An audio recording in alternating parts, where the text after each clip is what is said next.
उमरखेड येथील मागासवर्गीय मुलींच्या वसतिगृहातील तक्रारीवरनं भाजपाचे यवतमाळ पुसद जिल्हा समन्वयक नितीन भुतडा यांनी अचानक भेट दिली। त्यांनी निकृष्ट दर्जाचं भोजन देणाऱ्या ठेकेदाराचा चांगला समाचार घेतला। सामाजिक न्याय विभागाअंतर्गत मागासवर्गीय मुलींना चांगल्या प्रकारे शिक्षण मिळावं आणि राहण्याची सुविधा होण्यासाठी सरकार कोट्यवधी रुपये खर्च करत असताना उमरखेड येथील मागासवर्गीय वसतिगृहामध्ये निकृष्ट दर्जाचं भोजन मिळत असल्याच्या अनेक तक्रारी आल्या होत्या। यावरनं भुतडा यांनी अचानक भेट दिली असता तेथील मुलींनी वेळेवर जेवण मिळत नाही, बिस्किटं मिळत नाही, फळं मिळत नाही असा पाढाच त्यांनी वाचला।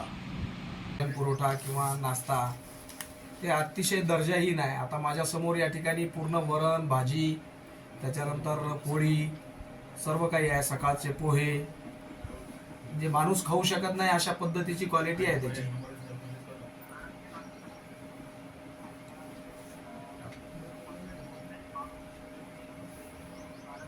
हां,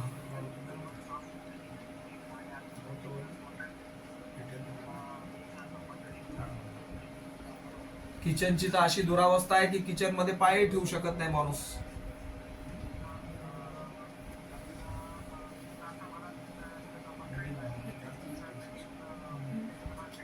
तुम्ही काय सबलेट करून दिलाय का काम यांना?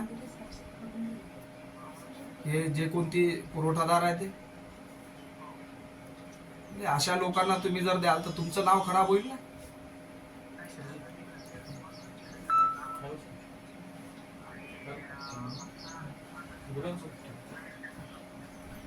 नाही, जरा अद्यावत द्या। एवढाले पैसे देते शासन आपल्याला, तर त्यांना सगळं जरा दर्जेदार दिलं पाहिजे ना आपण। उमरखेड जिल्हा यवतमाळ येथील समाज कल्याण विभागाद्वारा संचालित मुलींच्या वसतिगृहामध्ये मुलींची माझ्याकडे तक्रार होती।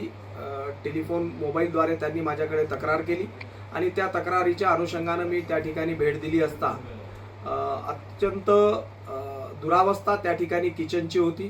त्याचबरोबर मुलींना जे डबा दिला जात होता, टिफिन दिल्या जात होतं, ते टिफिनसुद्धा त्या ठिकाणी चांगल्या पद्धतीचं, चांगल्या क्वालिटीचं आढळून आलं नाही आणि त्यामुळं या सर्व विषयाची दखल घेऊन मी राज्याचे समाज कल्याण मंत्री माननीय संजय शिरसाट साहेब यांना भ्रमणध्वनीद्वारे या सर्व अव्यवस्थेच्या बाबतीत त्यांना अवगत केलं आणि त्यांनी या सर्व विषयामध्ये गंभीर दखल घेऊन त्या ठिकाणी जे सर्व पुरवठा करणारे कंत्राटदार होते त्यांचा पुरवठा त्या ठिकाणी तात्काळ रद्द केलेला आहे आणि निश्चितपणानं शासन मुलींच्या शिक्षणासाठी इतकं अलर्ट असताना, शासनाद्वारे सर्व सुविधा दिल्या जात असताना मुलींपर्यंत या सगळ्या सुविधा न पोहोचणं हे खेदजनक आहे आणि त्यामुळं शासनानं या सर्व विषयाची गांभीर्यानं दखल घ्यावी अशा पद्धतीची विनंती मी शासनाला केलेली आहे। NTV news Marathi, Yavatmal.